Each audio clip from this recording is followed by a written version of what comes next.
Tamurut anjing. Wah, udah rek. Si Rudi, aduh. Udah ini teh. Udah, di lockdown saya. 1, 2, 3.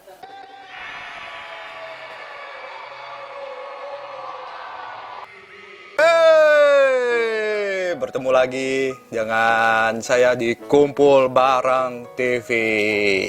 Kalau Anda suka dengan video ini, jangan lupa subscribe dan share video ini ke teman-teman kalian. Like juga bisa. Oke, malam ini kita akan membahas apakah perlu Indonesia melakukan lockdown dikarenakan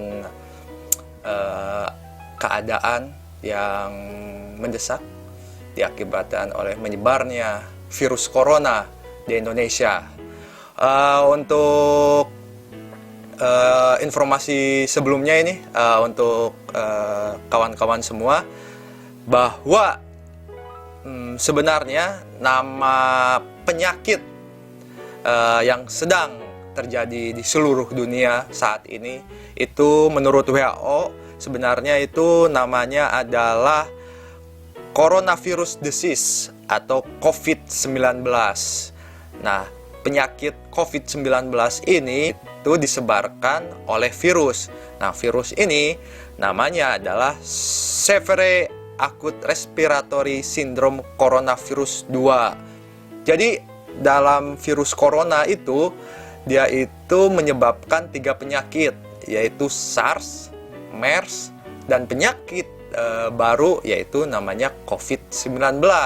Itu menurut WHO.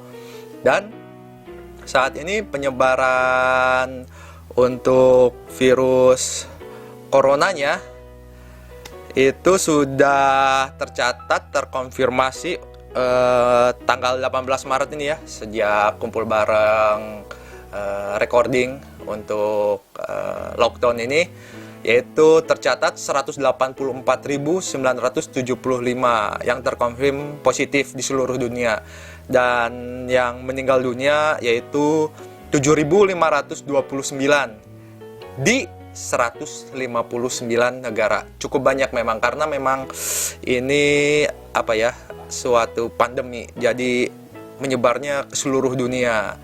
Untuk negara-negaranya ini ada 3 yang terbesar gitu ya menurut Kumpul Bareng TV, meskipun di WHO mencantumkan 159. Kita hanya mengumumkan saja, yaitu Cina ada peringkat pertama, Cina, yaitu ada 82.007 kasus, Italia 27.980 kasus, dan Iran dengan 16.169 kasus.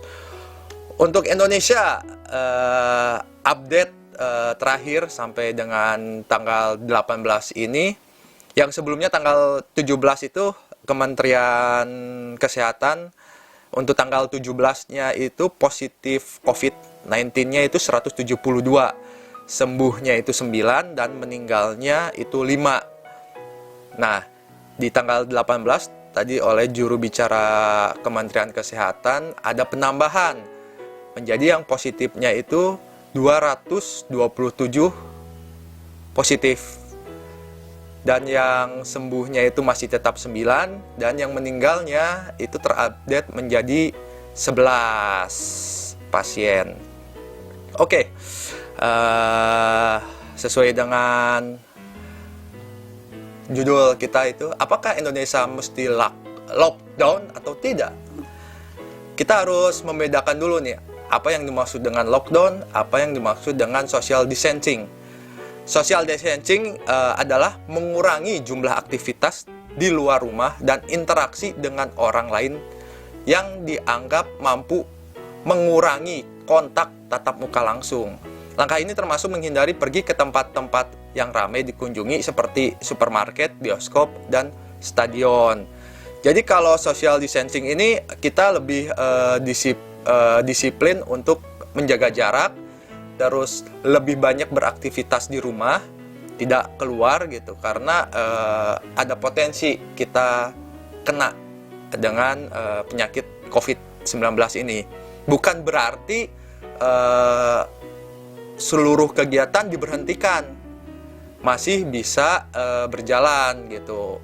Cuman ruangnya itu dibatasi dulu, pergerakan, bukan ruangnya yang dibatasi, tapi pergerakan manusianya sendiri yang dibatasi. Contoh, anak sekolah pada diliburkan, terus pegawai-pegawai kantor yang memang bisa untuk bekerja di rumah dan bekerjanya secara online.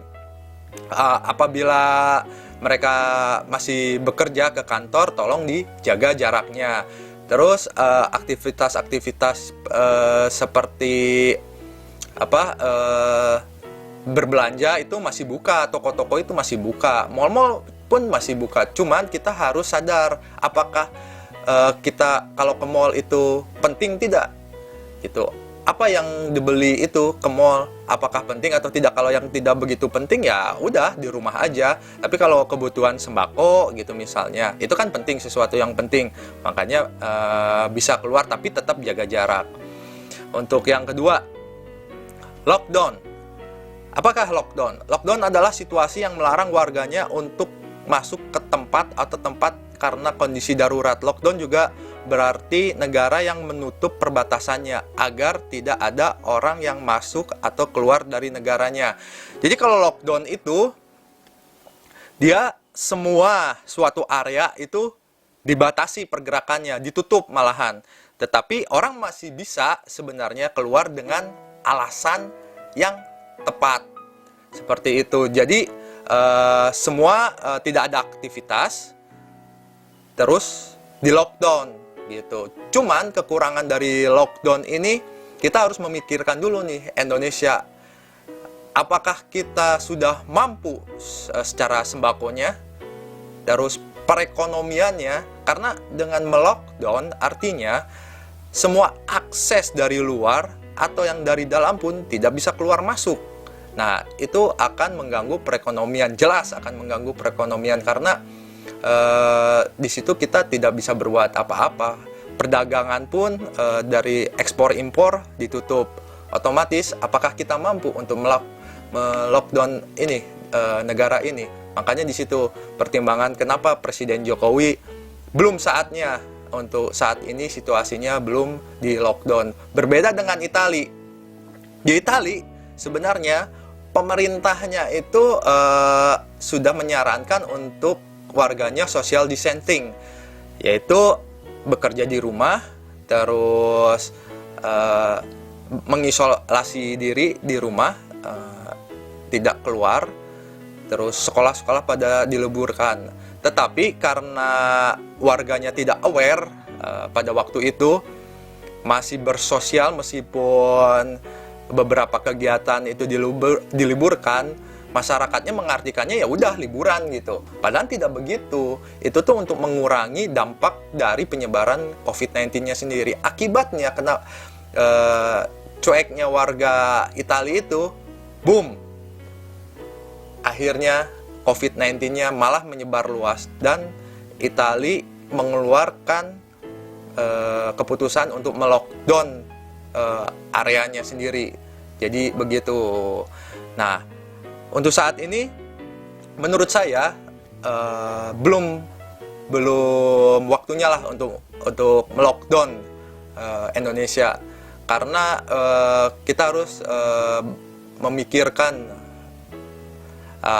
positif negatifnya dari lockdown ini.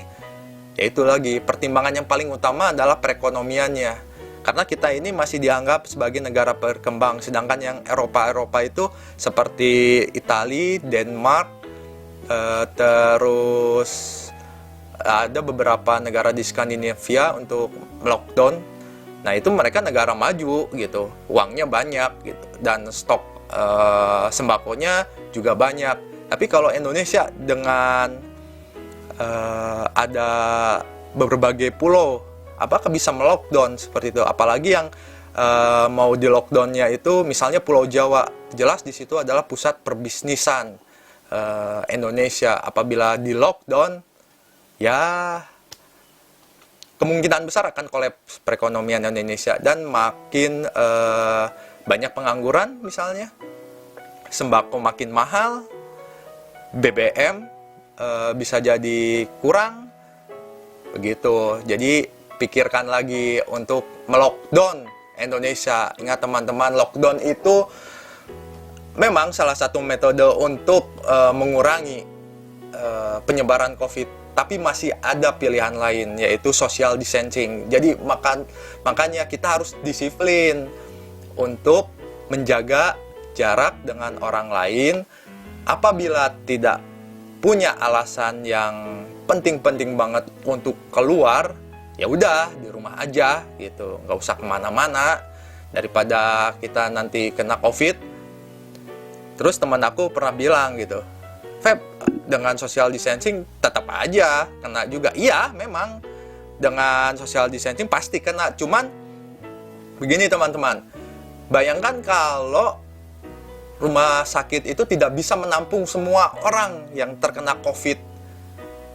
Bayangkan coba, mereka pasti akan kewalahan. Nah, gunanya social distancing itu begitu, yaitu mengurangi impact orang masuk ke dalam rumah sakit. Jadi yang masuk ke rumah sakitnya itu bergiliran, sembuhnya bergiliran, jadi bisa termaintain. Yang tingkat meninggalnya pun, tingkat kematiannya bisa ditekan. Kalau sekarang misalnya orang pada cuek gitu, disuruh diam di rumah, mereka masih bersosial, terus berkunjung di tempat keramaian, rumah sakitnya cuman sedikit, katakanlah Indonesia dari Kemenkesnya ada 100-an. Dari 100 rumah sakit itu tidak semuanya mereka menerima pasien COVID. Terus yang kena COVID-nya banyak. Nah, disitulah terjadi seleksi alam. Yang kuat-kuat, yang sudah lemah pasti meninggal. Nah, disitu social distancing itu gunanya untuk menekan orang untuk sakitnya. Sakit mah tetap kena gitu, cuman akan bergiliran dia untuk masuk rumah sakitnya. Oleh karena itu, pesan dari saya dan terutama kumpul bareng, yaitu lakukanlah social distancing dengan disiplin. Itu saja sih. Terus jaga kesehatan, jangan lupa 4 sehat 5 sempurna.